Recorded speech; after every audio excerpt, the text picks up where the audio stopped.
திருச்சியில் ஜமால் முகமது கல்லூரி உருவாக காரணமானவர் யார்?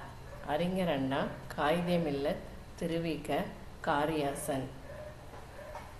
ஆன்சர் காயிதே மில்லத். நேதாஜி சுபாஷ் சந்திர போஸை தன் அரசியல் குருவாக ஏற்றுக்கொண்டவர் யார்? கைலாஷ் சத்யார்த்தி, அஞ்சலை அம்மாள், முத்துராமலிங்க தேவர், விஜயலட்சுமி பண்டிட். ஆன்சர் முத்துராமலிங்க தேவர். பெருஞ்சித்திரனார் அவர்களின் இயற்பெயர் என்ன?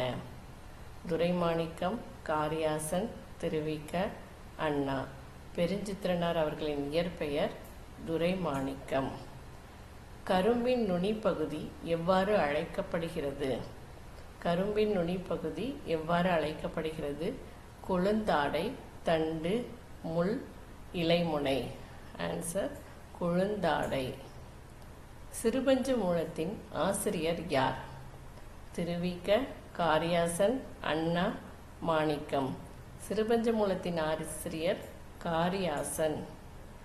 உரையாமை என்பதன் இலக்கண குறிப்பு என்ன? செயற்பெயர், எதிர்மறை தொழிற்பெயர், பெயர்ச்சொல், வினைச்சொல்.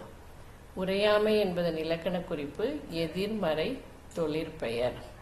சலவர் என்ற சொல்லின் பொருள் என்ன? நல்லவர், வீரர், வஞ்சகர், அறிவாளர்.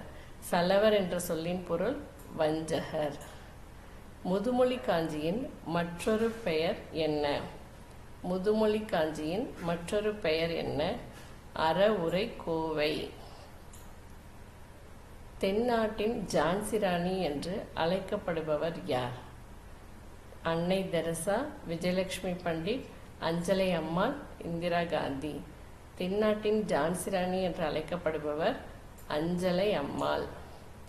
பரப்பளவில் தமிழ்நாட்டின் இரண்டாவது பெரிய நகரம் எது? சென்னை, மதுரை, கோயம்புத்தூர், ஈரோடு. பரப்பளவில் தமிழ்நாட்டின் இரண்டாவது பெரிய நகரம் ஈரோடு. இது மஞ்சள் உற்பத்தியில் முக்கியமான நகரமாகவும் உள்ளது. அன்னை தெரசாவிற்கு அடுத்து அமைதிக்கான நோபல் பரிசு பெற்ற இந்தியர் யார்? அப்துல் கலாம், கைலாஷ் சத்யார்த்தி, நரேந்திர மோடி, அமர்த்தியா சென். அமைதிக்காக நோபல் பரிசு பெற்ற இந்தியர் கைலாஷ் சத்யார்த்தி. ஐநா சபையின் முதல் பெண் தலைவர் யார்? ஐநா சபையின் முதல் பெண் தலைவர் யார்? இந்திரா காந்தி, சரோஜினி நாயுடு, விஜயலட்சுமி பண்டிட், அஞ்சலை அம்மாள். ஐநா சபையோட முதல் பெண் தலைவர் விஜயலட்சுமி பண்டிட் அவர்கள். இவர்கள் கல்வி என்பது வருவாய் தேடும் வழிமுறை அன்று என்றும் சொல்லியிருக்காங்க.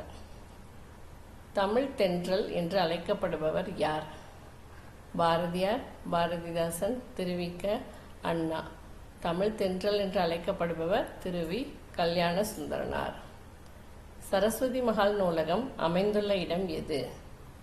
மதுரை, திருச்சி, தஞ்சாவூர், சேலம். சரஸ்வதி மஹால் நூலகம் அமைந்துள்ள மாவட்டம் தஞ்சாவூர். சென்னை மாகாணத்தை தமிழ்நாடு என்று மாற்றியவர் யார்? காமராஜர், அறிஞர் அண்ணா, எம்ஜிஆர், கருணாநிதி. சென்னை மாகாணத்தை தமிழ்நாடுன்னு மாற்றி அமைத்த பெருமை அறிஞர் அண்ணாவிற்கு உரியது. தேங்க்யூ.